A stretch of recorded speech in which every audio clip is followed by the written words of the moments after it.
Archiving started. Okay, get my first slide loaded.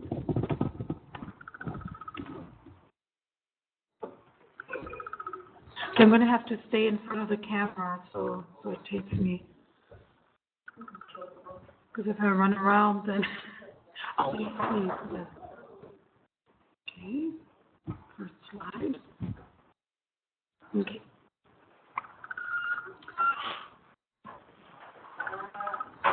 All right, yeah, looks like the new PowerPoint format, I don't know if you've worked with it, but the slides are more lengthy, so they don't fit as well onto the whiteboard of my window screen here.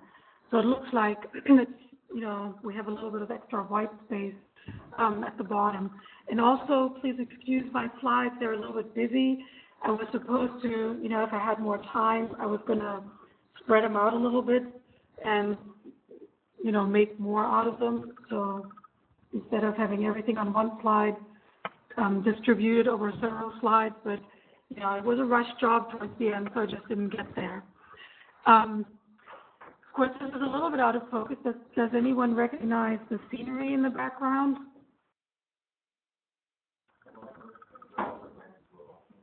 Well, yeah, it's sort of, have you seen the newest Star Trek movie in the theater?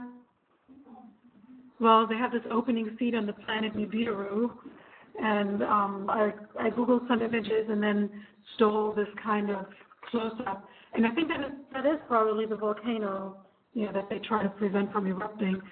But yeah, their plant life, instead of green, our plants are green with photosynthesis, they sort of envisioned what Nibiru or a different exoplanet might look like with red plant life.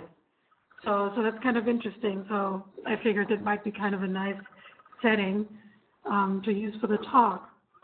So essentially, what I'm going to try to look at, if we're going to mess up our planet too much, or if something else happens, catastrophic happens to our planet, could we just pack up and leave?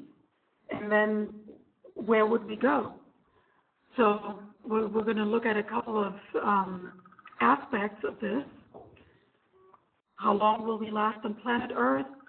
Could we live on another solar system object? Or could we live on a nearby, and I'm putting this in quotation marks, exoplanet, a planet that orbits another star?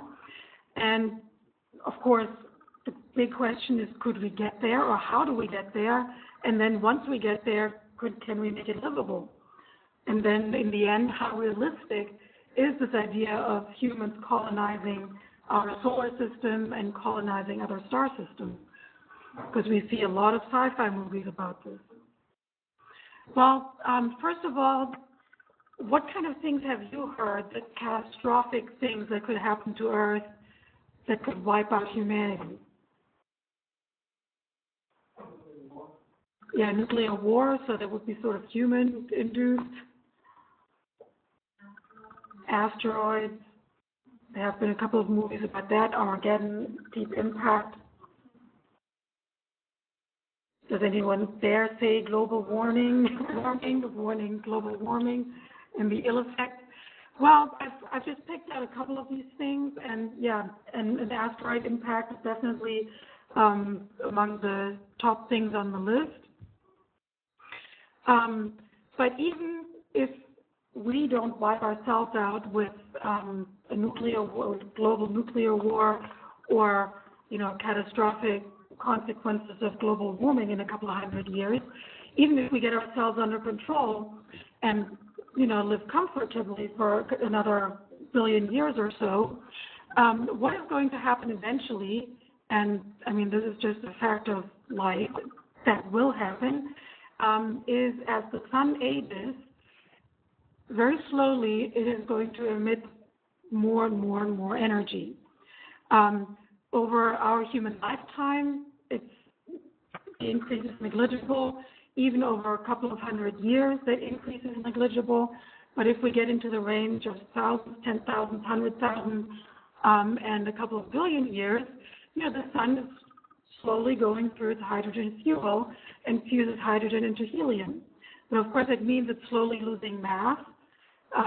because according to Einstein's most famous equation, E equal to mc squared, mass is converted into the energy that the sun is releasing continuously into space. So it means the core is changing from hydrogen into helium, and it's becoming a little bit more dense. And the sun is going to become a little bit more dense, and that also means it's going to heat up. But again, that's over a very, very slow time scale. And as you can see here in the right slide, this is a slide that shows the sun on the right edge, left edge, I'm always getting my left and right confused. And then we don't see Mercury, but the first planet to the right of the sun is Venus. Then the second planet there is Earth. And then the third planet is Mars. And also, maybe you can see that zero line here. This would be today. So today, and the green shading is what's called the habitable zone. And this is an expression that we'll get to a lot and that you may have heard about exoplanets in the news that were found. The habitable zone around a star is the distance, the range of distances in which liquid water can exist. And of course, we can possibly imagine all kinds of life, but the life that we're most interested in, or, if Earth becomes unlivable, then we're most interested in a situation that is close to Earth. And since we're based on liquid water, that's sort of the first thing we're looking for. So the range around a star where liquid water can exist. And as you can see, a billion years into the past, so time, giga years from the present, meaning giga years are billion years. So 1 billion years into the past, the sun wasn't quite as hot, and the habitable zone was larger, and it even included Mars. Now, if we're looking today, the habitable zone is shrinking, so Mars is not in it anymore, but we're also getting closer to the inner edge of the habitable zone. So if we go into a billion years into the future, then the habitable zone has moved past us further out. And by that point, we're actually entering the hot zone. So that means the temperature and the radiation that is entering Earth's atmosphere is going to become more and more and more. And that's sort of what the image here on the left shows. That's going to affect the carbon cycle. And, carbon dioxide, greenhouse gases, so if it gets hotter, we're going to get a lot more release of CO2 in the atmosphere, more energy is trapped, and then it becomes hotter, and I'm not a geologist, let's see, but it winds up in the end that all the carbon will actually be locked up as carbonate, and oceans will be boiling and evaporate. So at that point, Earth will not be livable anymore. But this time frame is sort of like a couple of 1.75 billion years into the future. So hopefully by then, if we keep our act together, we should have some technology available that allows us to move to Mars or even beyond. But we may have to think on shorter time scales. So, 1.75 billion years prior warning, no sweat. But what happens, for example, if there is like an extinction level asteroid or comet impact? Well, we only need a comet or an asteroid as large as or a little bit greater than 5 to 10 kilometers in diameter to hit Earth for there to be, enough soot and dust and, tsunamis and okay, if it strikes the ocean, if it strikes the land, there'll be ashes and kind of the scenario of a nuclear winter thrown out into the atmosphere. So we get the fine global dust blanket that lowers the global temperature by about 15 degrees in a week. And that's another thing that we want to think about. Slow changes, that's something that life can generally handle and adapt to over several generations. But if we think of quick changes, That's catastrophic. An individual being cannot adjust. An individual being cannot evolve. So that means if something changes on us to the point where we can't live in it anymore, we'll die and we'll go extinct. And we won't be able to reproduce and have offspring, that might be a little bit better adapted to it. So quick changes we don't deal with very well. So if photosynthesis is halted for a week, the plants will die, algae will die, pretty much anything that depends on the sun, the basis of our food chain will die. And that, of course, means, we're going to starve eventually. And that's pretty much what happened to the dinosaurs 65 million years ago.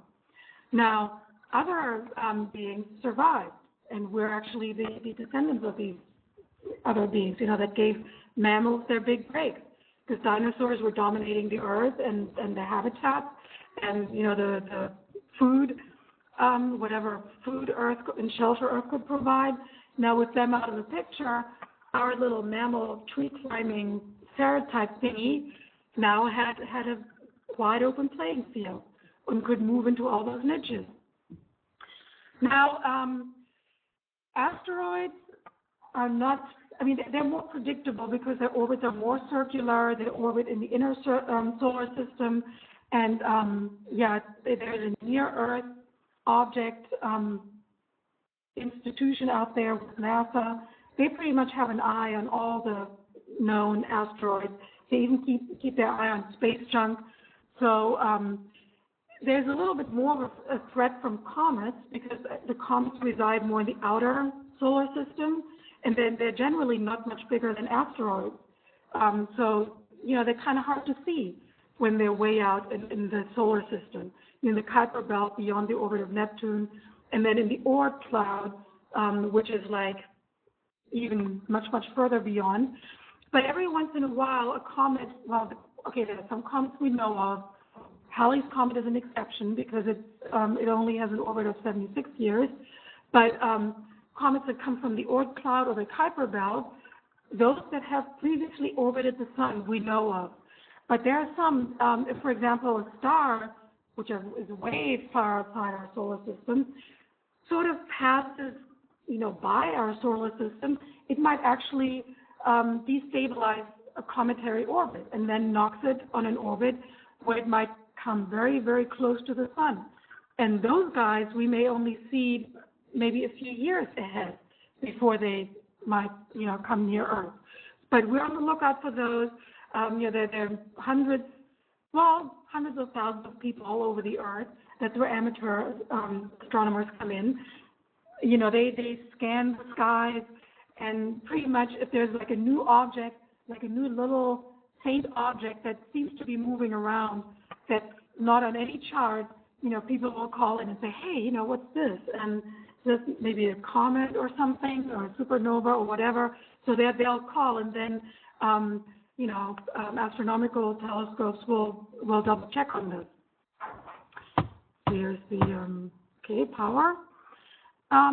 Basically, NASA has determined, barring like a sudden comet that should still give us several years warning ahead, that there are no global threats within the next 100 years.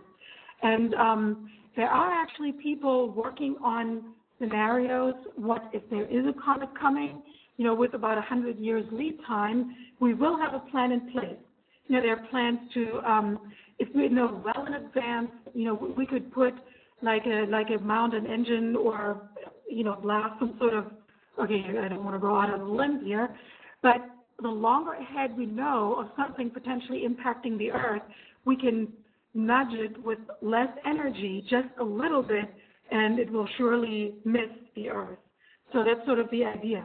Know about it in advance, send something up, and then we can nudge it just a little bit and don't have to spend that much energy. Okay, but there are other cosmic threats that can loom and potentially destroy life here on Earth, and you may have heard about it in the news. One of those is a supernova. So do you guys know what a supernova is? Sort of? Kind of? What is it? massive stars. Yes. Basically, it's the end stage. If you have a very high mass star, they're very rare. Most stars in the solar system are, there's only one star in the solar system. I meant the galaxy, Milky Way galaxy, are, low mass red dwarfs. They're very dim, and actually, we cannot really see any with our naked eyes. So those really big, gigantic stars that will end their lives in a supernova explosion are very rare. There are a couple of different types of supernova explosions, but let's just cut to the chase. The last supernova explosion in our galaxy was on July 4th, 10,054. So that was about 1,000 years ago, and it happened in the constellation of Taurus. And from reports, that was over 1,000 years ago, but there are Chinese records of recording this in the sky. There are also, I think, American Indian drawings. So all over the world, we have some sort of reports that the supernova was visible. And if you remember the old cosmos, Carl Sagan was talking about how you can see it. It was brighter than Venus, and I don't want to misquote him here, but it was definitely like a new star that had appeared in the sky. You may have even been able to see it by day, just a little bit. But it occurred 6,500 light years away, and that's pretty far away. Today, when we look in that direction, we see the supernova remnant, which is essentially the envelope of the star that has been blown out into space, and that's slowly being added to the interstellar material. Now, calculations have shown that in order for an extinction level event here on Earth, so supernova radiation, blast our atmosphere away or fry us alive or anything, the supernova would have to occur closer than 75 light years. There's no high mass star anywhere within 75 light years of us, so we're safe. There will never be a supernova close enough to us that is going to destroy life.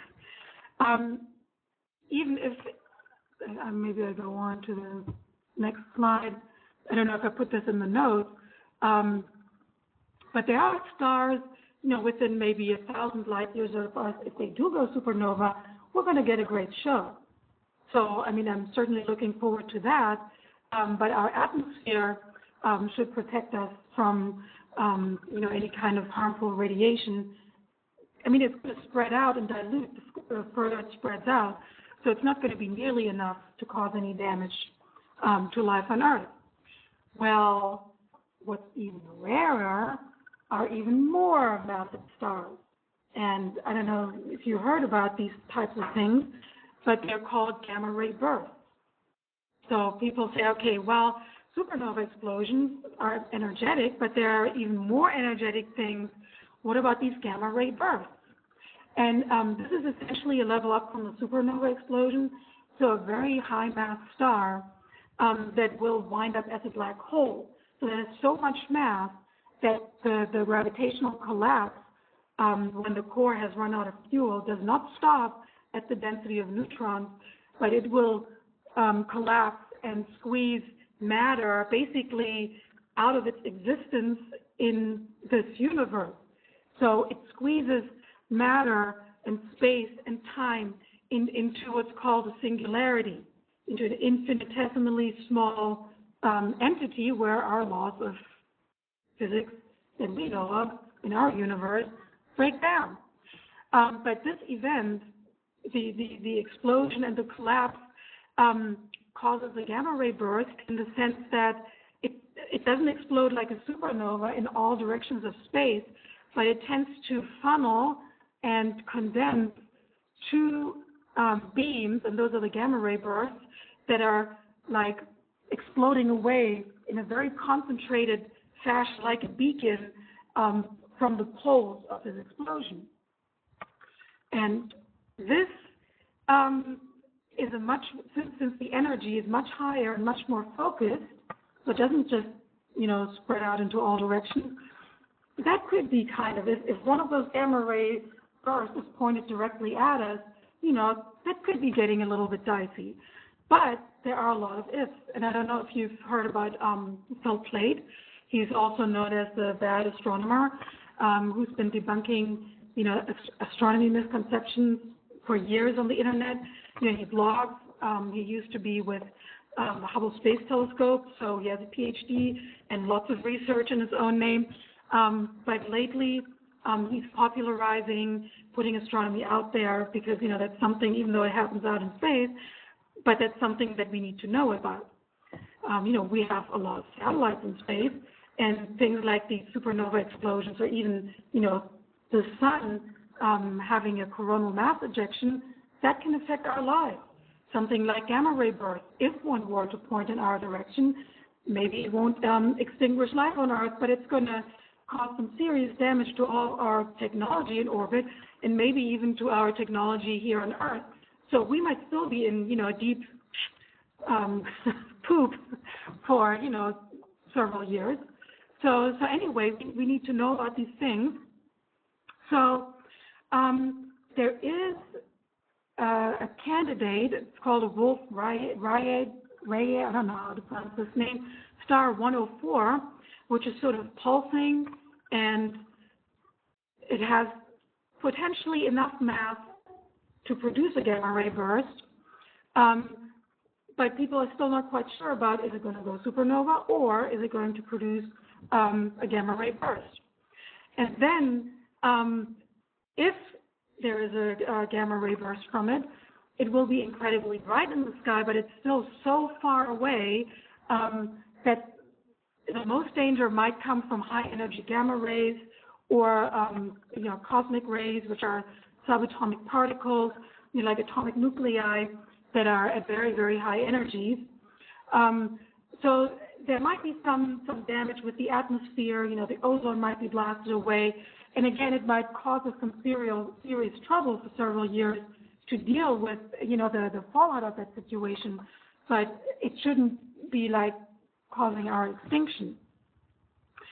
We might get nitrogen dioxide or smog to block the sunlight. But then again, we don't know if it's going to explode tomorrow. We don't know. It might explode in 10,000. Oh, no. Hang on. Yes, here we go. I just increased the video. I don't know if anybody online could see that, but I just saw my face real big, so I had to get back out of that. At any rate, a gamma ray burst is not an immediate threat.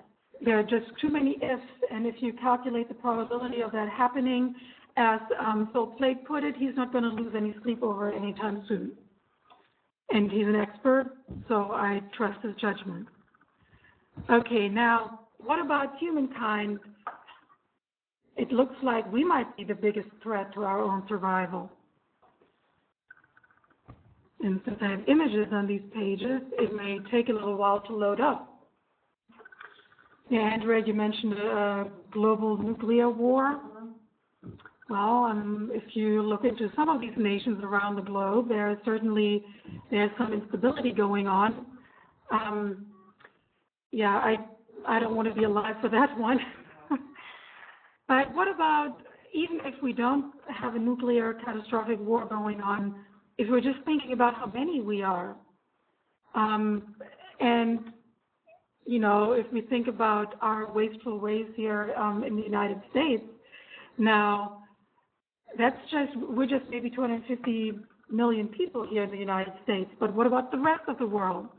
I'm going to try to sum this up a little bit quicker, but if you think of nations like India and China, they are now going from developmental country to industrial nation. Their standard of living is going to be rising. And we all want our creature comforts. And, we, in our country, love the right we have, the right of pursuit of happiness. So who are we to tell other nations now, no, you can't have that? We're already producing enough greenhouse emissions, and we're wasting already enough energy and producing enough junk for this planet. You need to stick to your, simple life. Who are we to say that? We can't really tell other people to slow down their energy consumption in order to conserve the future of this planet if we're not willing to do the same. And because we've already been doing so for such a long time, maybe we should set an example. Just a thought. Well, there are some estimates that, if you see on the bottom left here, there are projections of how the human population could change, increase. So, of course, we're at a point right now where we can't really tell which model the human population is going to follow. But even in the best possible case, where we may still hit 10 billion people by 2080. And there are good signs now that, women are choosing to have smaller families, not just here in the U.S. or, in Europe, they've been doing so for a long time. So a lot of the European countries are actually fearing of going extinct. But even in places like Iran or Bangladesh, there are places that you wouldn't even think about.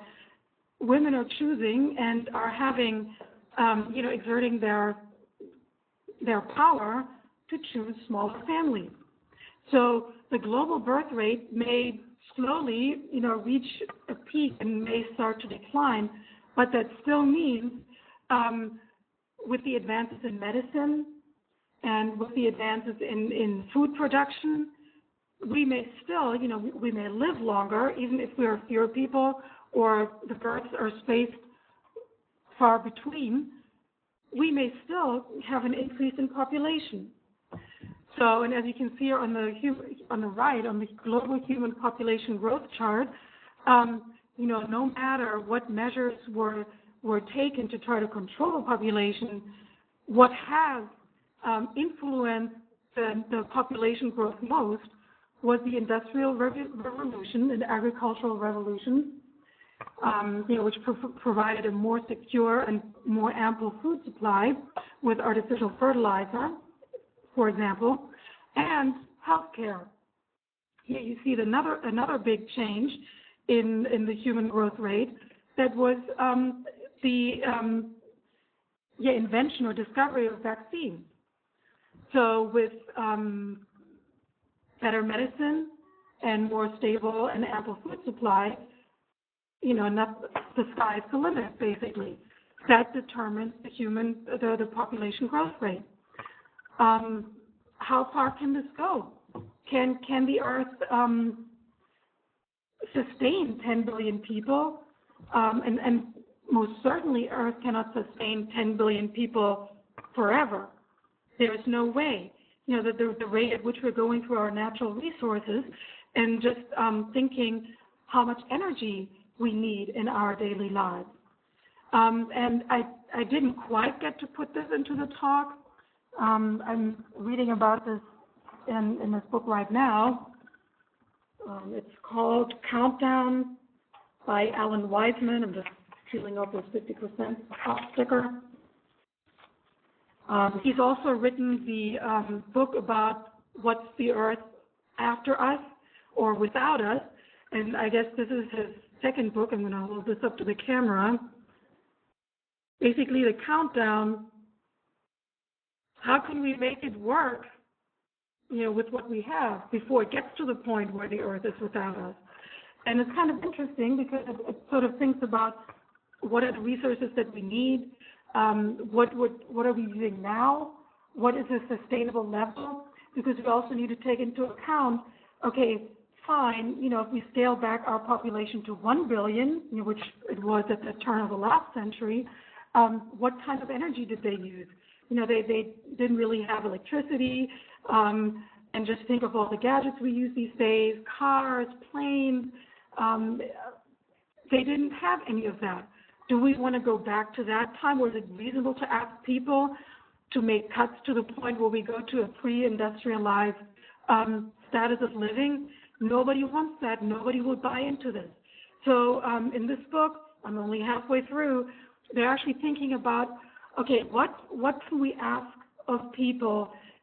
You know, people want creature comforts. You know, we want technology, we want medical health care.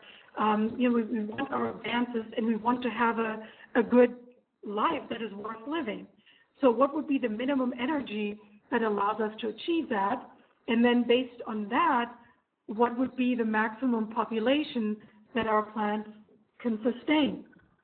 And from where I'm at right now,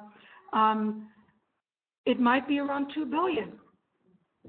And it's going to be a long, arduous process for us, you know, to get there, because we're dealing with different nations that have to come to an agreement. Well, first of all, everybody has to realize that's where we need to go. And yeah, I don't know, maybe a nuclear war might, you know, level us way before then. But this is just to show you the impact that we have already had. So this is not a projection into the future. This is, well, okay, one is just a projection to the future by 25 years. You know, that's going to be the blink of an eye. So basically, food production for humans already occupies 40% of the Earth's livable surface. I mean, not counting places like Antarctica. Add in roads, cities, you know, the land that we've covered up. That's another 10%. So 50% of the land for one species, just us. Then, you know, we are causing right now a global mass extinction that could reach proportions of the dinosaur killers, you know, 65 million years ago. Also, you know, our population is growing exponentially. Our consumption of energy is growing exponentially. Okay, fine, we're working on alternative energy sources, but they're just anecdotal at this point. They don't have a real impact. And then think of nations like India and China. Are they going to roll out solar energy or wind energy in great numbers? No. You know, oil is the low-hanging fruit. Fossil fuels are the low-hanging fruit. That's the direction they're going to go in with their development. So there's going to be even more greenhouse gases pumped into the atmosphere. Right now, we are already experiencing 500-year floods twice a decade. Hello, there's supposed to be 500-year floods. What are they doing there twice a decade? We have rising ocean levels. There are nations, there are island nations. They're already preparing to leave their islands where their population has been living for the last several hundred years. Like in Micronesia, they're going to be. I mean, their schools are already flooding, and things like that. So this is already happening. No, okay, what was that? Okay, double click too much. Well, I don't know if you've seen images of the Inuit, the Eskimos. The permafrost is melting. That's a fact. Okay, hey, we may have more land for agriculture that way, but you know, the Eskimos, they're sinking in the mud. They might have to migrate to other places. This is already happening. We have the opening of the global passage. I don't know if you're seeing this image here today. On the left side, the blue routes are shipping lanes that regular ships can travel through. So right now, in September, when we have the lowest ice level in the northern hemisphere, there are already ships. I'm sorry, here on the left side today that can travel around the North Pole, along Siberia and Russia. This wasn't possible just, a few decades ago. Now, in 25 years, and if you look at the red line here, these are going to be ships with ice-breaking capability. So regular ships in 25 years may not be able to travel directly across the North Pole, but regular ships will be able to travel along northern Canada, Ellesmere Island and places like that. That is going to become a regular shipping lane. And ships with ice-breaking capability will be able to travel straight across the North Pole. Now, if that's not alarming, I don't know what. And, people tend to just look out the window like, hey, we had a really cold winter. I don't think, global warming is really happening. Well, that's where the term global comes in, and that's where the term climate change comes in. So some parts of the globe will have a change of climate that may become a little bit colder, a little bit wetter, but for the most part, if you look at the entire globe, and if you look at it over decades, this is happening. So don't just look today out into your backyard or just over the time span of a year. And case in point, the last decade also saw several record-breaking temperatures. And this trend is just going to continue. But like everything else in nature, there's some variation going on. But it's going to vary steadily upward. Okay, well, what about a water crisis? Actually, I should probably speed up a little bit so we can get to the juicy space travel part. Let's just say we're also facing a water crisis. The global water demand increases by 55% by the year of 2050. And remember, our population is also increasing. There's going to be a severe drop in water quality, which causes disease, extinction, eutrophication, which means algae growth in our freshwater resources. Urbanization outpaces the infrastructure growth. Water-related disasters will increase. The flood risk, 20% of all of the global population will be at a flood risk. The risk in value. Just think of how many big cities are along the coastline. That will increase by 340%. So who's going to insure this? So this is also going to become an economic risk at our doorstep. War about water.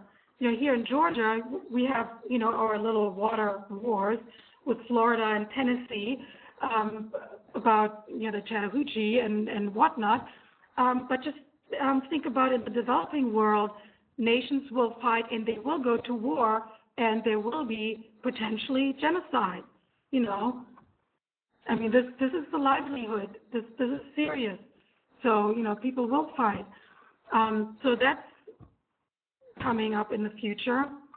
So there are a lot of things that we need to manage at a global level. And a lot of nations have to, make some tough decisions. And it looks right now that they're not necessarily willing to. So it should be interesting. Okay, so speaking of getting interesting, well, what if we don't have any alternatives and, we need to look for leaving Earth and colonizing other places in space? What about objects in the solar system? And here are just a couple of slides to give you sort of an overview of our solar system. The first one on the top left with the sun on the left sort of shows you the sizes of our major solar system objects to scale. And I don't know if you've spotted the Earth yet, the third rock from the sun, that little blip there. Here you see Jupiter, Saturn, the other gas giants. So Earth is actually not all that large. Now, then on the upper right, this image shows the orbit to scale. So on this scale, you can't even see the planets anymore or the sun. On this scale, the sun would just be a dot. But as you can see, the inner solar system, our orbits, Earth, Mercury, Venus, Mars, we're pretty close to the sun. And then the distances increase dramatically. So Jupiter, the red one here is Saturn, then the green one, Uranus, Neptune, and then, this one is an old slide, so it includes the orbit of Pluto. But as you can see, it gets spread out really, really fast. To cut to the chase right away, the most habitable objects for us right now would be what? Any guesses real quick? Mars. We've already invaded Mars. We always talk about a Martian invasion coming to Earth, but from the perspective of Mars, it's already been overrun with landers and orbiters and whatnot. So the Martian invasion of humans to Mars has already started in robotic nature. Well, besides Mars, moons of the gas giants. And for now, the most intriguing candidate would be the moon Europa, which is one of Jupiter's moons. And I have posted a close-up of Jupiter here in the bottom left. And you also see the great red spot. This is roughly to scale. The great red spot is a little bit at an angle because Jupiter's moons, the largest of Jupiter's moons, the bottommost one here is Callisto. Actually, the largest of Jupiter's moons is Ganymede. Callisto is a little bit smaller. They're actually just a little bit larger than the moon. And here, Jupiter's moon Europa, the one that is most interesting, because it has really good chances of having liquid water right now. That is about as large as Earth's moon. So, just to think in terms of scale. And then, of course, here's Jupiter's moon Io, which is a really interesting place, but not really livable. Now, here, the image on the right shows a telescopic view of what you can see from Earth with a high-powered telescope. Jupiter, and then, the four brighter dots here are the Galilean moons, the four large moons orbiting Jupiter. So this slide is supposed to give you an idea of where those interesting objects are located.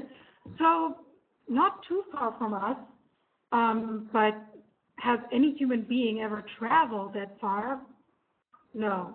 What's the farthest that we have ever traveled as human beings and put a person?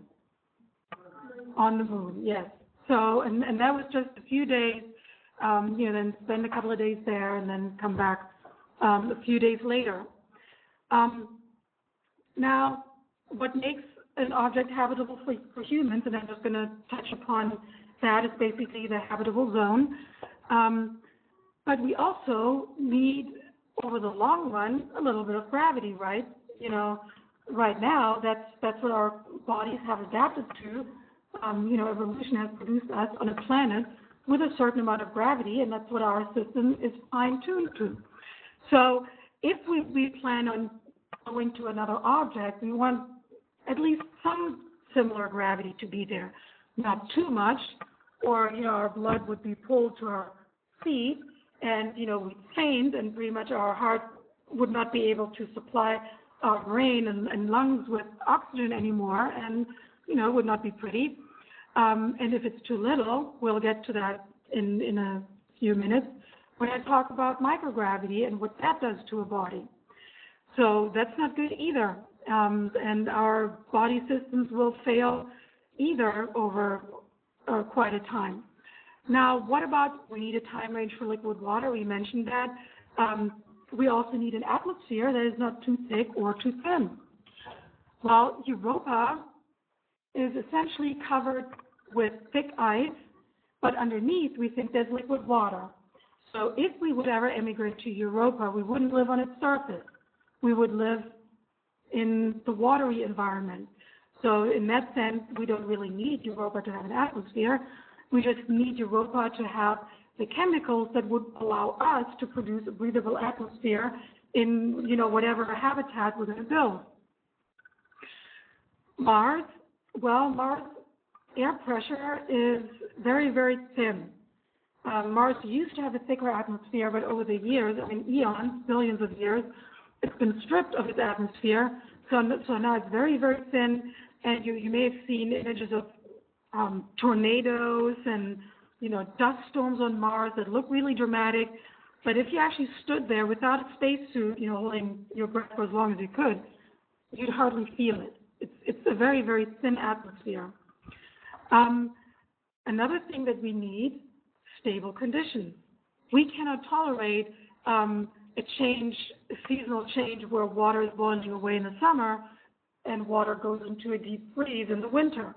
or where the atmospheric pressure varies from, very little to oppressingly high over the season, or the solar radiation. So if our Earth had an elliptical orbit, our skins, we're not built to handle a great variation in the solar radiation. So all these things we have to keep in mind. So we have to look for objects that have fairly stable conditions. So you can see we're kind of complicated beings. If we're thinking of microbial life, heck, we'd be set. We could probably live on Mars right now or Europa. But, if we think we're high maintenance. So, we have to look really, really close and really, really far. Okay, well, and then, of course, what if there is life already? I'm not going to get into the ethical implications about that. That there are some sort of planetary protection rules, and whenever NASA sends spaceships or space probes to Mars, for example, they take great care to completely sterilize it so that we do not, bring our microbes into the Martian environment. Well, first of all, that would also be bad science, because if we would find life on Mars, the first thing we're going to ask, of course, is, did we bring that with us?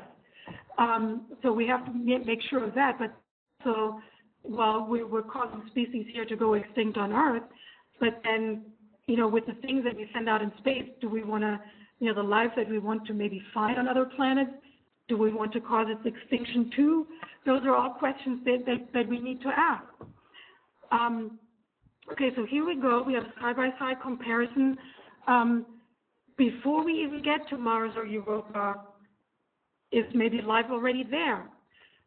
As far as we know, we haven't found any life on Mars. Curiosity, our newest rover that has been put on Mars in August last year, has found the right chemicals for life. It has found that most likely there was liquid water at some point in the past of Mars, because it has set down in a lake bed where you can find key chemicals and key sedimentary rock that is pretty solid evidence that there was water, standing water, liquid water in the past. And Curiosity has also found the key chemicals that are needed for life, the type of life that we are based on. And, well, I've tried to put those key chemicals into a somewhat pronounceable acronym, SHNOP. So what are those? What does the S stand for? That's actually sulfur. Yeah, sulfur, carbon, hydrogen, nitrogen, oxygen, and phosphorus. Yeah, so those are the key chemicals. And but what happened on Mars? Why was it like nice and balmy and wet in the past, and what's going on now? Well, we have actually another space probe called MAVEN that is on its way to examine just what happened to that. And this might also be a problem that in the far future, if and when we will eventually have some sort of outpost, permanent human outpost on Mars, and we're trying to get Mars going, for people to live on, we might have that same problem. We need to know what happened to the atmosphere in order for us to maybe establish one and keep it and not have it, go away. And, one of the things, Mars is significantly smaller than Earth. I don't know if you saw in the previous slide. Its gravity is only about maybe 34% of the gravity that we experience here on Earth. So Mars has a harder time holding on to gases. And then if you have violent impacts, which happened early on in the history of the solar system, a lot more, because there was still a lot more asteroids that hadn't integrated themselves into the planet yet. So there was a lot of energy going around. So that could have been part of the reason Mars' atmosphere could have been stripped. Solar radiation can also strip the atmosphere if the gravity of a planet is not quite as strong. So there are a whole bunch of reasons. Well, what about Europa? And I'd mentioned already there are a couple of models out there. We're pretty sure now that there is, a vast amount of liquid ocean, probably water-based on Europa. And there are actually estimates that there is more liquid water on Europa than is in Earth's ocean, even though, Europa is about the size of the moon, and, Earth is significantly larger. But Earth is mostly rocky. So not like, what is shown in Star Wars, in order to get from here to there, let's travel through the center of the Earth, and then you travel through the ocean and see a lot of big, large beings. It's not like that. Earth is mostly rock, liquid metal, high pressure, even solid metal. So there's no traveling through the Earth's core. But on Europa, being that far out, it was colder, so a lot more ice is accumulated when Europa formed. And, well, you would say, well, why is it liquid if it is that far out in the solar system? Shouldn't it be rock solid? And if you look at moons of Jupiter that are further away from Jupiter, Europa is the second closest large moon that orbits Jupiter. Io is even closer. I don't know if you've heard about Io, what's going on Io. Constantly erupting volcanoes. Io is the most geologically active planet, and an object, I should say, in the solar system. And what keeps it churning? And that's basically the same thing, the same phenomenon that keeps the insides of Europa, because it is a little bit further away, churning a little bit less, but just enough to keep it warm. Well, what is causing our oceans to rise and settle twice a day? It's the gravitational pull, it's the tidal forces so our moon is tugging, while it is orbiting Earth, its gravity is tugging on the Earth, and it's pulling an ocean bulge around with it. It's also deforming Earth slightly, but rock doesn't deform as well as a liquid. So, well, the same thing is going on, except that Europa is a small object that is orbiting Jupiter closer, and Jupiter is, the second largest mass in the solar system behind the sun itself. So Jupiter is exerting significant tidal forces on Europa, and Europa's orbit is also a little bit more elliptic than our moon is orbiting Earth. So there's a lot of difference between the tidal forces or stronger tidal forces that Europa experiences when it's at its closest point in orbit compared to at its farthest point in orbit. So this churning keeps the oceans liquid. It even keeps probably the rocky and molten core inside Europa active, and that's the kind of environment that we're looking for liquid water. We need some sort of dynamic, warm environment. There are plans, and that was also kind of interesting to read just recently. Apparently, there's a Texas senator who's really excited about the possibility of potentially finding life on Europa. Because if they are the chemicals for life, if there is liquid water, then chances are pretty good that there might actually be life. So he's been pushing, and now he's been pushing NASA to continue to develop a mission to Europa. And I'm really hoping, I'm kind of excited about this too, that in my lifetime I will experience a space probe setting down, drilling through the ice sheet, launching like a little submarine, and finding what's there. I want to experience that. Before I die, I'm going to try to stay alive that long. So this might actually be in the works, and the mission launch might be as early as in the mid-2020s. Okay, well, I should speed up a little bit, but we also got started a little bit late, so if you don't mind, I'm going to take a few more minutes. And this just goes to show you, if we're looking at places that may not be suitable for our high maintenance cells, but that are suitable just for microbes, yes, we may already be able to find those in Mars's past, or maybe even in Mars's presence. I don't know if you've heard of archaea bacteria, but we're finding life in environments that we would surely die in a few minutes. We can find bacteria that live off of radioactivity. We find bacteria that digest metals. They live under the earth under huge pressures and thrive. We find bacteria that live underneath the ocean where water is boiling hot under pressure. That actually means it's boiling at a much higher temperature, where it is acidic. I mean, it's just incredible where we find life. Simple life only needs liquid water, organic molecules, and an energy source. So just to think that Earth is the only place in the universe where these conditions might be met is preposterous. If we're looking just for simple life, scientists think that it's very likely that we find it in lots of places. So that's why we are so excited about Mars and Europa. But of course, if we're looking for high maintenance life like us, then we have to look a lot harder for places that we might survive other than Earth.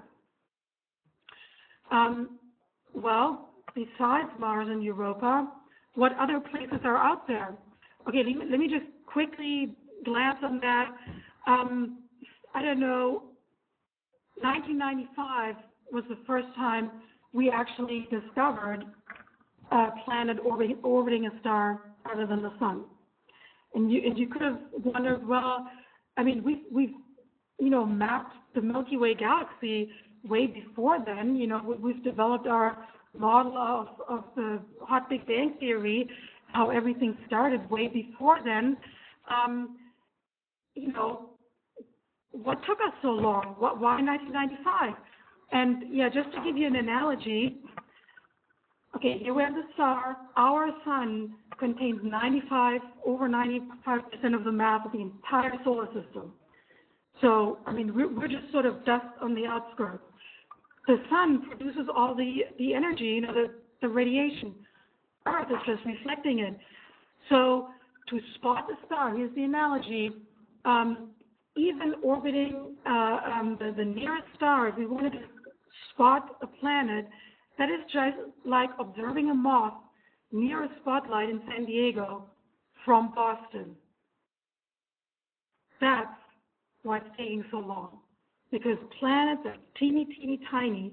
I mean, they're just sort of like the little dusty leftovers from when the dust bunnies from when the star formed. That's why it's taking so long. So this is if we wanted to see them visually, but also if we wanted to see them with other methods, for example, by tugging on the star gravitationally, or by, this is what the Kepler Space Telescope has been using, the transit method. If the star, if the planet passes in front of the star at some time during its orbit, again, we have a situation where we have a huge star with a tremendous energy output, and then like a teeny tiny blip. And if you take the spectrum, or if we're trying to figure out the gravitational tug, it wobbles the star, but by how much? A teeny tiny bit. So just now we have reached the technological capability where we can actually detect that and detect a tiny planetary signal and sort it out from noise and from all the other influences that are acting on the signals from the stars. So by now, we have thousands of planets that we have discovered. They're candidates, and only 900, or by now we have 961 that are actually confirmed by several sources. So not just by one group, hey, we've discovered a planet. No, then it goes out to other groups, and they have to independently confirm with alternate methods that yes, this is in fact an exoplanet and not just a blip. Okay, this, maybe I can just skip across this slide. This just shows, remember the habitable zone where liquid water was possible? Well, the sun is just one type of star in the universe. We talked about higher mass stars. Those would be the hot blue giants. They're very rare. I've mentioned that already. But then the most common stars are the red dwarfs. So if we're looking for stars that harbor life or habitable planets that we could potentially colonize, we need to look at all kinds of stars. So the bottom line is, around hot blue giants, the habitable zone is very wide, but it's very, very far out. Well, disadvantage about those guys, remember, they don't live very long, and they're very rare. They go through their fuel very quickly. They're kind of like the SUVs of the stars, and they go boom in a couple of billion years. And when did life here on Earth start? Okay, let's say the Earth coalesced, the Earth has been born. How many years since the first life emerged on Earth? I don't know if anyone knows that. Yeah, about 2.5 billion years. So in a situation like that, boom, there may be habitable planets, but by the time life might come around, the star has already gone supernova and obliterated everything around it. So medium hot stars like our sun have about a lifespan of 9 billion years. So we're pretty much in the middle of it, so we're set. We don't have to worry about the sun anytime soon. Like I mentioned, or we talked about before, we have more pressing issues, human issues. Okay, what about red dwarfs? Well, their habitable zone is very close, very narrow, so it might be harder to find planets, and those planets whip around the star pretty quickly. On the other hand, they, in cosmic terms, they live forever, 15 billion years, so no sweat, with the lifetime timeline to develop, sentient, complex, intelligent life. Now, there's a downside to them. The planets, remember we talked about tides. Another unfortunate side effect of tidal forces is, for example, what kind of orbit is our moon in? Okay, it orbits us, but when we look at the moon, do we see it, other than the phases, we see different amounts of the day and the night side depending on where it is. Those are our lunar phases. But what about the landscape? Do we ever see changes in the landscape? Different mountains, well, okay, the full moon, every time we see the full moon, do we see different mountains? No, we pretty much see exactly the same face all the time. And that's what's called tidal locking. And that's what happens if you have a small object, like a planet, that orbits a larger object, like a red dwarf or a star. This is, by the way, also going on with Jupiter and its moons. They're all tidally locked. This planet will always face the star with the same face, which is then fully exposed, permanent day, and red dwarfs, they're actually pretty dynamic and spew out a lot of, solar wind and mass ejections. They may not be as powerful as the sun, but they're more frequent. So there's solar wind and radiation, and that is faced by this one day side constantly, and the night side is constantly in the dark, a lot cooler. So, let me just skip ahead. That's something to think about if we were to look for habitable planets around red dwarfs.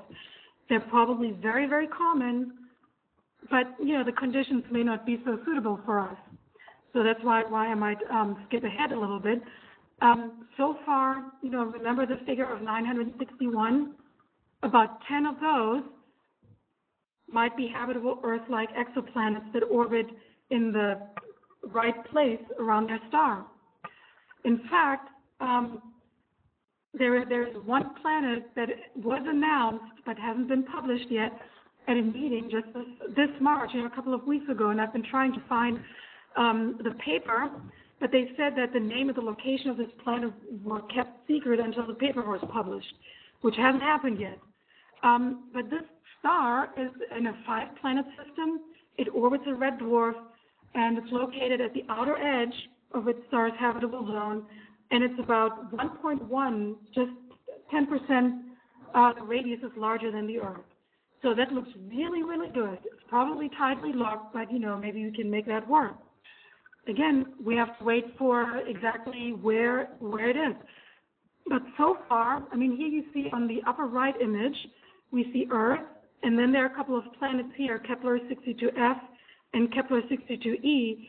They're the most Earth-like planets that we've encountered so far, and but they're fairly far away. So let's just skip over the details for now. By the time we get the technology to colonize other objects besides Earth, we may have found exoplanets that are closer to us than a few hundred light years or a few thousand light years. So yeah, considering that probably every red dwarf has planets orbiting it, and every 10th red dwarf might even have a habitable planet orbiting in the habitable zone, it is quite likely that there are lots of candidates out there.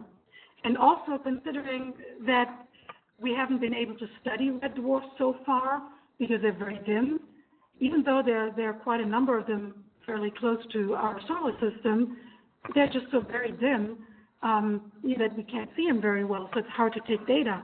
And then, of course, it's also hard to see their planets. So this has, I wanted to continue here, this has sort of been hampering us, but our technology is getting there. So within the next few decades, we should have a much better idea, and we should find a lot of planets around nearby red dwarfs, that might fit the bill. And this is an example of a planet like that could orbit a red dwarf. As you can see on the upper image, the permanent day side would just be blasted. Oh no, I'm sorry. I have to find a power source. I haven't plugged in my computer. And this is the new computer that is dying really fast. So let me plug this in real quick.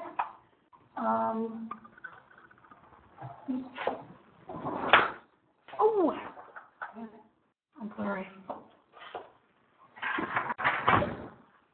There's nothing.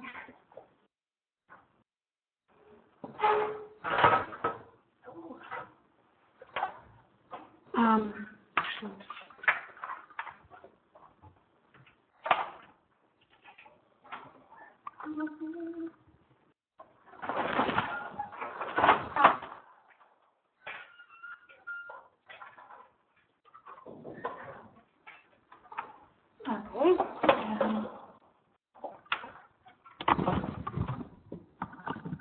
Okay, here we go. Hey, somebody got away. No, I wasn't looking. Okay. Just to sort of point out, so the image here on the bottom shows an impression of what the day side of a planet like that could look like. Definitely not the type of place that we could survive. And on the night side, I don't know if you see the green circle here, there's ice that could be trapped. So it's cold enough on the night side, that the ice or the water that evaporates from the day side, through atmospheric currents could then be deposited on the night side. So it could be water ice. Something that we could work around maybe with technology that we have in the future. So that could be a possibility, but we're looking at, as opposed to traveling to Mars, that would take us several months, better part of a year. Traveling to Europa, that might even take several years with current spacecraft technology. But how do we bridge? We'd have to travel several light years to get to a planet like that. So we have to keep that in mind, about 12 light years maybe, plus minus. Okay, let me skip quickly over this. I don't know if you've heard of Mars One. Anybody heard of Mars One? Okay, so that's a crazy outfit that was founded by someone in the Netherlands, and they want to send people on a one-way trip to Mars, and they're trying to do it in a really solid, researched fashion, but there's still, of course, some issues with this. And, well, where do they get the funding? Well, they sort of crowdsource.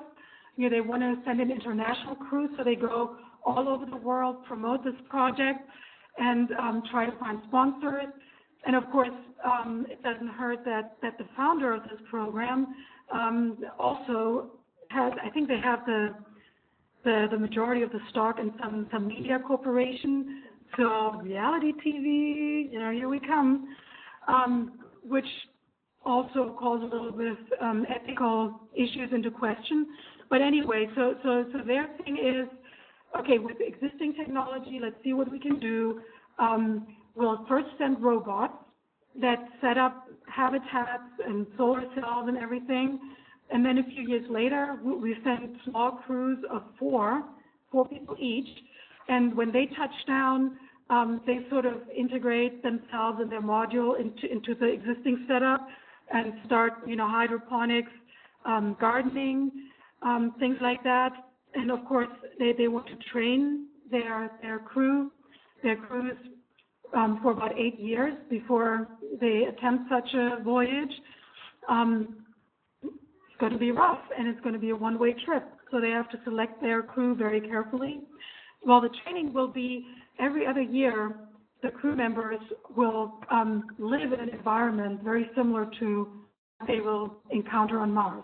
So cut off from the world, so no internet, nothing. There's going to be a 20-minute delay with the signals traveling back and forth.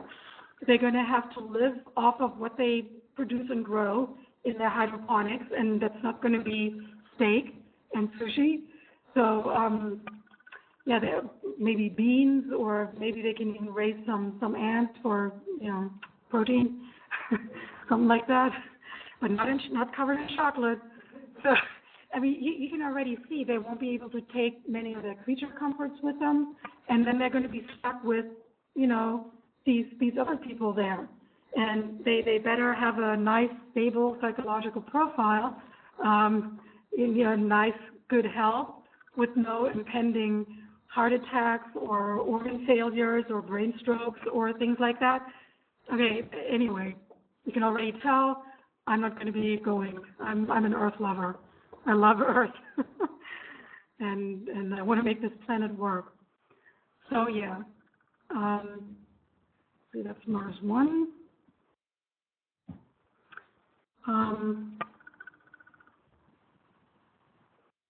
I've got the website at the bottom of the screen. If you're interested in going there, it's just www.mars-1.com. And that should become really interesting really soon, because right now they're in the selection of their crew. Each crew is supposed to be international, come from 4 different countries. And, of course, they need to bring in skills already with them, but then they're going to be trained in maintaining the habitats, growing the food, dealing with medical emergencies and stuff. But, of course, the process of getting there is also not a slouch, because nothing like that has ever been attempted before. Here in the middle, you see the kind of food that the shuttle crew has been living on. Do you want to live off of that for 8 months? Being in a tin can with, 3 other folks, where, what happens on the journey, maybe they can take showers once they get to Mars, but not while they're in transit. So, it's wet wipe hygiene, freeze-dried canned food,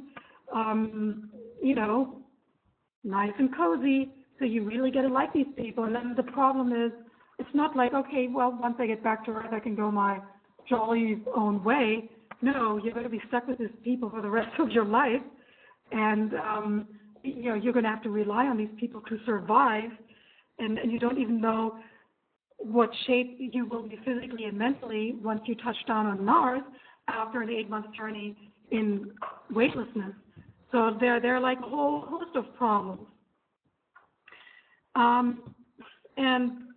This is just one of the people who's raised these points of criticism that I've just talked about.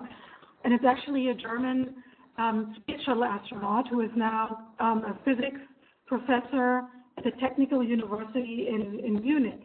So he actually knows what he's talking about. He's lived it, and he has the scientific background to back up his criticism. And, well, if you look here on the middle image here, there's a histogram. The solid red bars show the number of missions that have successfully made it and touched down or put spacecraft in orbit around Mars. The light shaded bars are the missions that have failed. Not a very good track record. So, I don't know. You know, I guess those Mars 1 people are lucky if they actually make it there. If they touch down, well, maybe they make it to the planet, but then touching down in one piece is another issue, you know, that they face. You know, I mean, they might crash land and then, okay, live for a few more minutes. Well, NASA, on the other hand, and that's why NASA doesn't go with such a foolhardy project, they demand with any of their projects that there's a 90% probability any human being that they send out in space has to have a 90% chance of returning alive, and not just barely alive, but healthy, walking off of the spacecraft. Well, what about the huge psychological toll? NASA is doing experiments, and other space agencies around the world, they are conducting experiments with sequestering people, you know, in a limited environment to simulate a space or other environment like that. Well, apathy, you know, / depression, aggression, you know, a whole host of problems. And one experiment even had to be aborted. And those were not random Joes off the street. You know, those were probably astronauts that were already carefully screened to get into the program. Sure, I don't want to be stuck with a random Joe on Mars. You know, those people that cut me off in traffic? Okay. Anyway, so yeah, and then there is the ethical question about sending people on a one-way trip, all broadcast in a reality TV show. Well, the price tag that Mars 1 is working with is $6 billion. NASA estimates that just sending people, and that's their project that I'm going to briefly touch upon, sending one couple, and they want to pick a stable, married, middle-aged couple with a proven successful marriage. I wonder if they'll find those kinds of people. On a mission, just like a round-trip slingshot, gravity-assisted return trip, you know, the cheapest possible. Once they're in this trajectory, they don't spend any energy. Oh yeah, here it is. They don't spend any energy. They don't have to burn their engines. So the only energy would be spent starting here from Earth, getting into this trajectory, and then once they return, to slow down and then come back down to Earth. So the cheapest way to send two people who don't even touch down on Mars, they just slingshot around it, $100 billion. But that's the safe return price tag. So that's what NASA's working with. Okay, so this is just sort of the specifics of this project, and it was first initiated by a multi-millionaire who actually was the first space tourist. And NASA didn't want to train him, so he actually bought himself in with the Russians, and he went up with the Soyuz mission for about a week. But yeah, he was so inspired by the whole thing that he founded this project. But, you know, pretty soon it turned out that he wouldn't be able to privately fund, you know, like the $100 billion price tag. But this is sort of like the long-range project that NASA is thinking of. So a middle-aged couple in a Winnebago for, you know, a year and a half in space. So let's pick some people that are nice and stable, that are not going to be at each other's throats, that know how to work well together and have weathered life's ups and downs and are still married.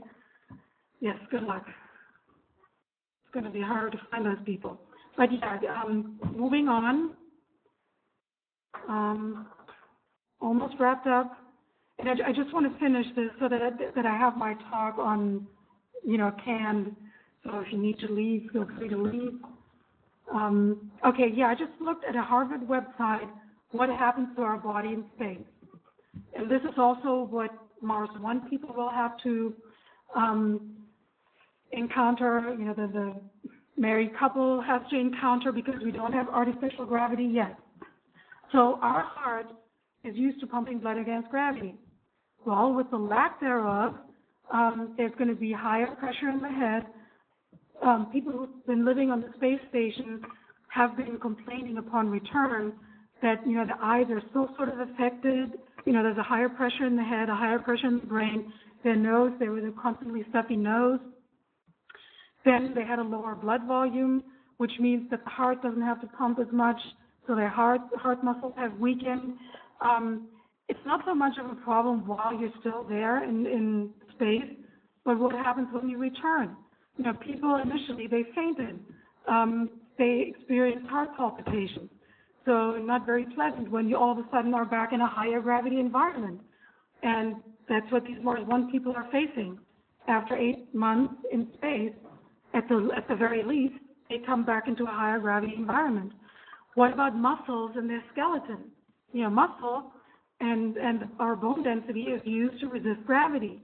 Well, with the lack thereof, there's going to be a 50% muscle loss, a decreased bone density, and while you're in space and the bone density is decreasing, the minerals, including calcium, are going to be flushed out through our kidneys and through our urine. So that means you get to Mars and you're going to get kidney stones. Hey, medic, where's that medical emergency kit that you've trained on for 8 years before you got there? Also, you get back to higher G with the loss in bone density. Your bones are much more fragile, and you're subject to risk of bone fractures. What if you trip in that Mars suit, in that lower gravity that you're not used to walking around in? Boom, you got a bone fracture. Great, you're out of commission and can't do your vital functions to keep your habitat functioning. And, those are just the physical problems that could arise. What about your sense of balance, your sense of coordination? I mean, initially, people who go into space, they get motion sick, they get disoriented, that usually subsides quickly. But astronauts that have come back, some of them have reported even months after their return, they still feel kind of wobbly and off. What about sleep? We're used to a sleep cycle. We're used to being, nice. My head is weighing down the pillow. My blanket is weighing down on me and tucking me in, and it's so nice and cozy. Well, if you're sleeping in space, you have to be strapped in. Your pillow has to be strapped to your head. There's noise constantly because, people usually, they rotate shifts. So while you're sleeping, other fellows might be awake in the same tin can, keeping everything functional. So I don't know if there's a dark or light cycle. Then, the human body cannot sleep as well. It sleeps shallower, it sleeps less, it's more disturbed. And then while you're closing your eyes, astronauts have reported light flashes. Remember our protective atmosphere? Well, when you're out in space, there are cosmic rays that, the tin can cannot protect you from. And these cosmic rays may actually, impact with our optic nerves and produce these bright flashes. Even if you close your eyes, you see these things. So, you'll be getting there to Mars pretty groggy, would be my guess. And speaking of cosmic rays, the next image loads up. That's not just messing with your eyes. And the cosmic rays is not just you're going to have to worry about on your mission. Mars does not have a protective atmosphere. It has a very, very thin atmosphere that does, diddly squat to protect you from ultraviolet light, cosmic radiation. And I don't know if you caught earlier on the slide that the German astronaut mentioned as one point of criticism. Impacts. All the smaller impacts, our atmosphere is dense enough, the impact, the Chelyabinsk asteroid got through, but even that didn't create a big event. Maybe it affected one city and it landed in a lake. But, much smaller asteroids and meteoroids impact on Mars on a daily basis. And Curiosity or even our Mars orbiters with the high resolution spy quality cameras, we have proof. I mean, they're like from one day to the other, bam, there's an asteroid impact. Soot shard that wasn't there before. So this is what Mars One or any people who want to survive on Mars are facing. So that whole habitat that you saw, they have to put underground, which is, of course, requires additional energy. Then cosmic radiation, they have to be underground. And when they're in these Mars suits, maybe their underground environment might protect them from ultraviolet light and cosmic radiation, but those Martian spacesuits, I don't think we have the technology now, because that's one of the things that Mars One is doing. They want to get there with existing technology. Those spacesuits do not protect from this type of cosmic radiation. So that's going to cause radiation sickness over time, DNA mutations, damage to brain cells, and these people will need their brains. Cancer, early onset cataracts, remember those bright flashes? Well, after several years of that, you're going to get cataracts and a suppression of the immune system, which means you're going to be much more likely to get opportunistic viruses, bacteria, and fungi, and, who knows what.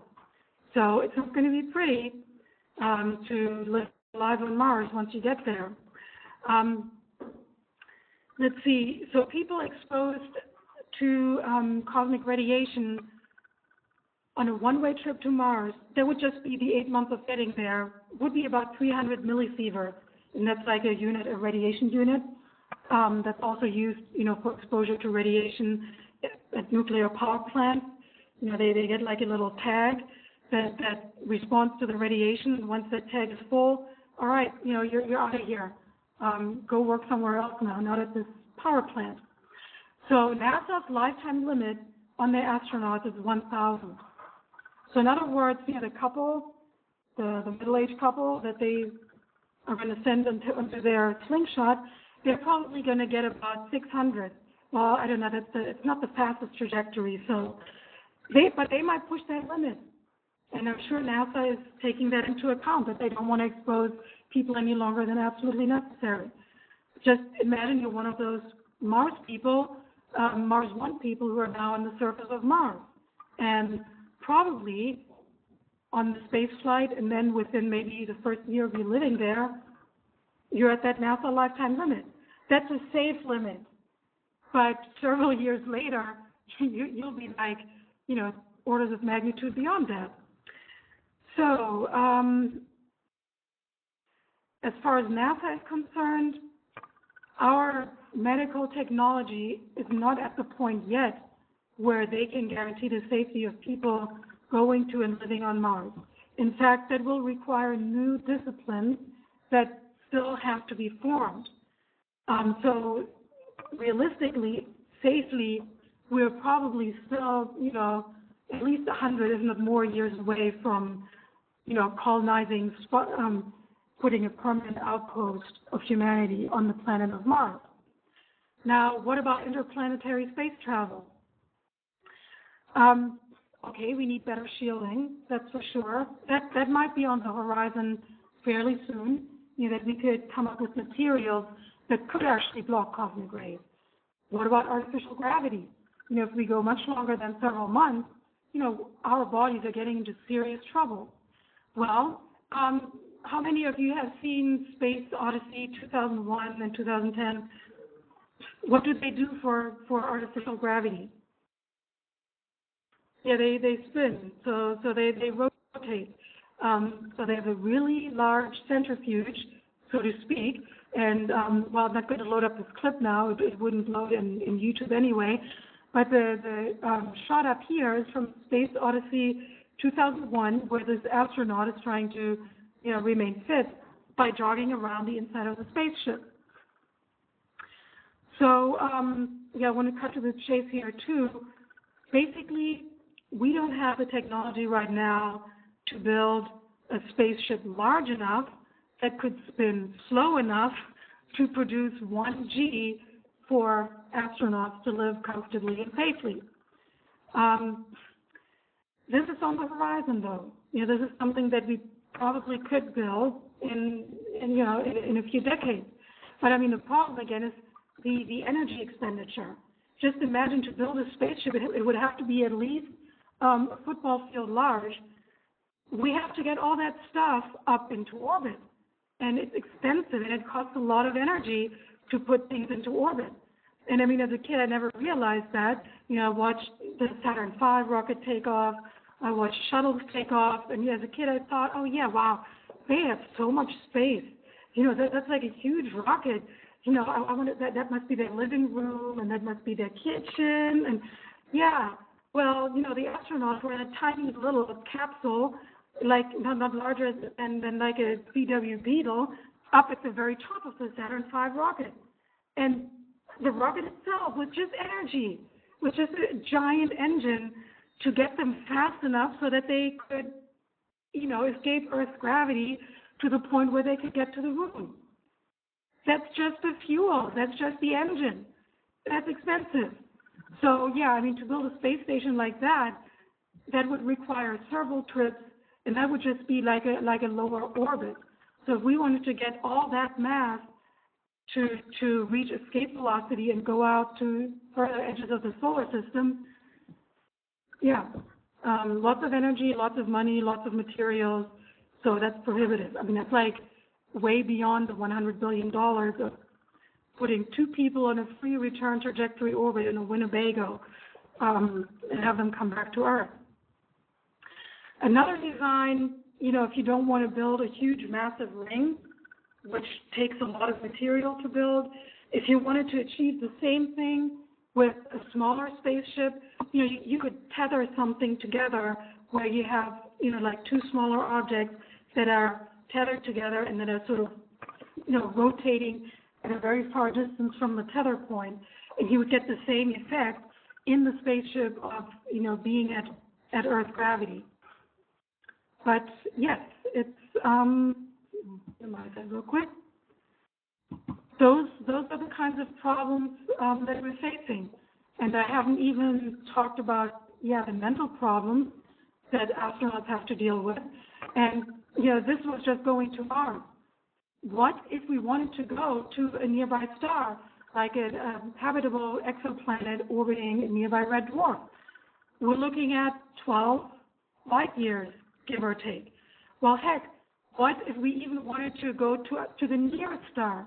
That's a triple star system, so due to the gravitational nature, there are probably no stable orbits with habitable planets anywhere near there.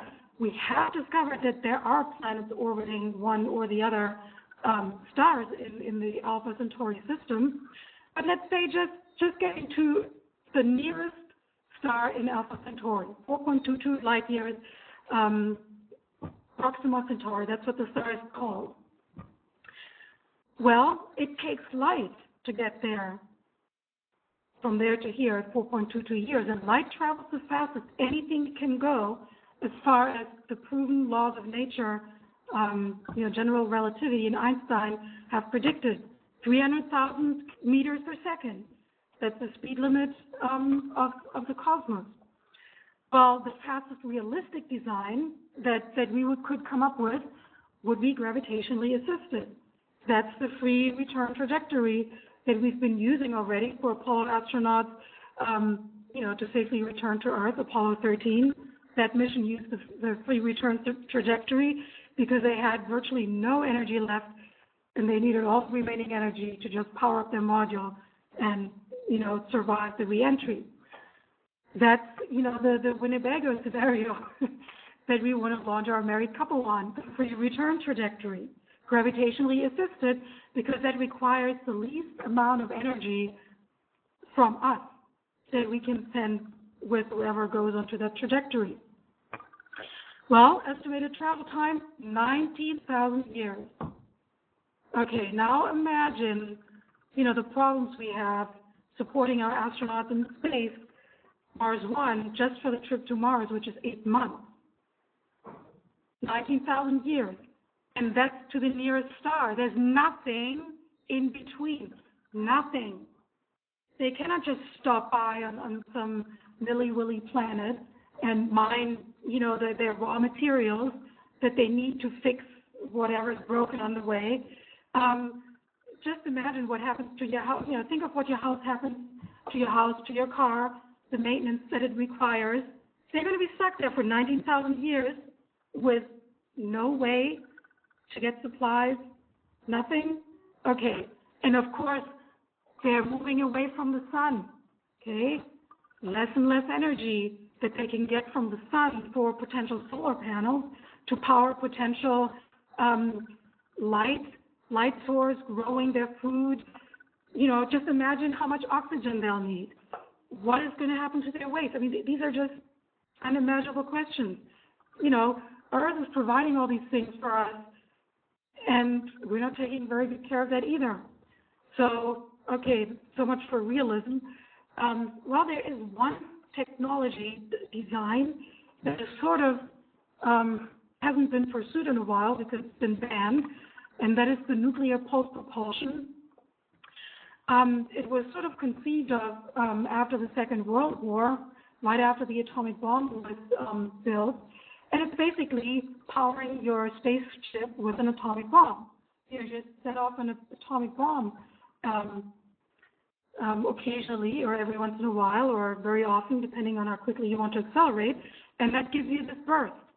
And since there's nothing slowing you down in space, you can just build on the speed that you get from one explosion, set off another one, double your speed, and so on and so on and so on. And preliminary calculations have found that it might be possible to reach about 5% of the speed of light that way. And at that speed, it would only take, did I put that on? Yeah, 85 years.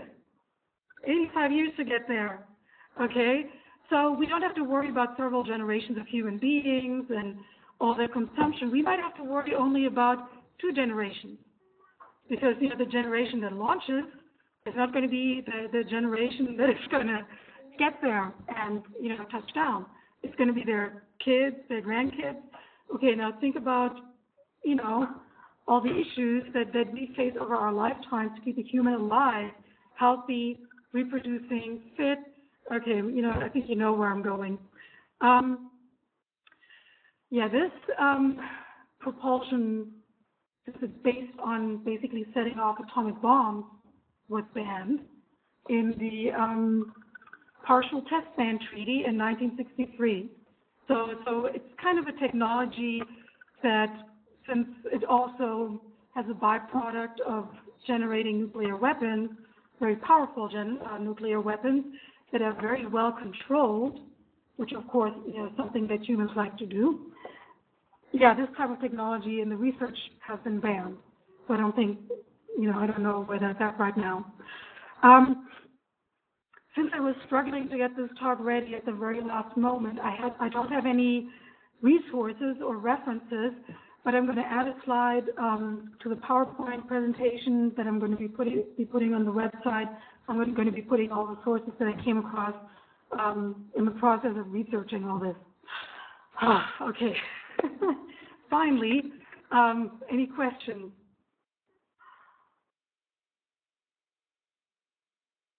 Anybody still awake? Okay. Well, if there are no more questions, also online, are there any online questions? Somebody just jumped ship really quickly? Okay.